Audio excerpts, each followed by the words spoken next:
University వేదికగా యువతరంగ్ 2025 కార్యక్రమాన్ని ఈరోజు అట్టహాసంగా ప్రారంభించడం జరిగింది. దాదాపు 35 కళాశాలల నుంచి విద్యార్థులు వివిధ రూపాల్లో వాళ్ళ టాలెంట్ను చూపించుకునే దానికి ఇది ఒక మంచి అవకాశం. యూనివర్సిటీ లెవెల్లో ఎవరైతే గెలుపొందుతారో తర్వాత జోనల్ లెవెల్ ఏదైతే ఇంటర్ డిస్ట్రిక్ట్ సంబంధించి సౌత్ ఇండియా సంబంధించి ఆ జోన్ లెవెల్లో టోర్నమెంట్ నిర్వహించడం జరుగుతుంది. అక్కడ గెలుపొందిన వాళ్ళు ఢిల్లీలో ఏదైతే అన్ని యూనివర్సిటీలకు సంబంధించి ఎవరైతే పర్ఫార్మెన్స్ ఇస్తారో అక్కడ యూత్ డే నాటు వాళ్ళ యొక్క ఆ రోజు మనీ డిస్ట్రిబ్యూషన్ తర్వాత ప్రైజ్ డిస్ట్రిబ్యూషన్ కూడా ఉంటుంది.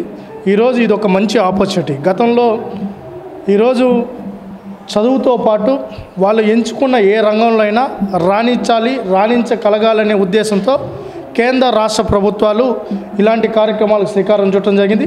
దీనికి సంబంధించి యూత్ అఫైర్స్ సంబంధించి డిపార్ట్మెంట్ కూడా పూర్తి సహాయ సహకారం వాళ్ళకి అందించడం జరిగింది. ఈరోజు మనం చూస్తే ఆర్ట్ కావచ్చు, రైటింగ్ కావచ్చు, అదేవిధంగా డ్యాన్స్ కావచ్చు, ఫోక్ డ్యాన్స్ కావచ్చు, మన ప్రాంతం యొక్క వాళ్ళ యొక్క ఆచార వ్యవహారాలకు సంబంధించి ప్రతిబింబించేలాగా వాళ్ళు ఏదైతే ఎంచుకున్నారో ఆ ఆర్ట్కు సంబంధించిన విషయాలు కావచ్చు.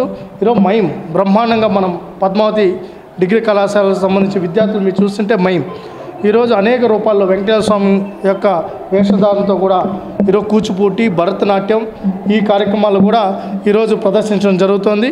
ఈరోజు ఇవన్నీ ముఖ్య ఉద్దేశం ఏంటంటే పిల్లల్లో ఉన్న టాలెంట్ను మళ్ళీ మనం గుర్తించడం ద్వారా వాళ్ళని ప్రోత్సహించడం ద్వారా ది బెస్ట్ ఆర్టిస్ట్గా, ది బెస్ట్ డ్యాన్సర్గా, ది బెస్ట్ యాక్టర్గా, ది బెస్ట్ మ్యూజిషియన్గా మారే పరిస్థితి ఉంది.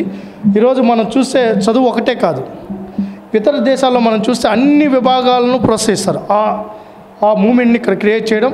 ఈరోజు దీనికి సంబంధించి మురళీధర్ గారు, పత్తిపాటి వివేక్ గారు కూడా బ్రహ్మాండంగా ఆర్గనైజ్ చేశారు. ముందు సంవత్సరం కంటే ఈ సంవత్సరం ఇంకా బాగా దీన్ని నిర్వహించాలన్న ఏర్పాట్లు చేయడం జరిగింది. దీంట్లో భాగంగానే ఈరోజు బ్రహ్మాండంగా దాదాపు 3000 మంది విద్యార్థులు కూడా దీంట్లో ఏదైతే ఈ ప్రారంభోత్సవంలో భాగస్వాములు కావడం కూడా జరిగిందని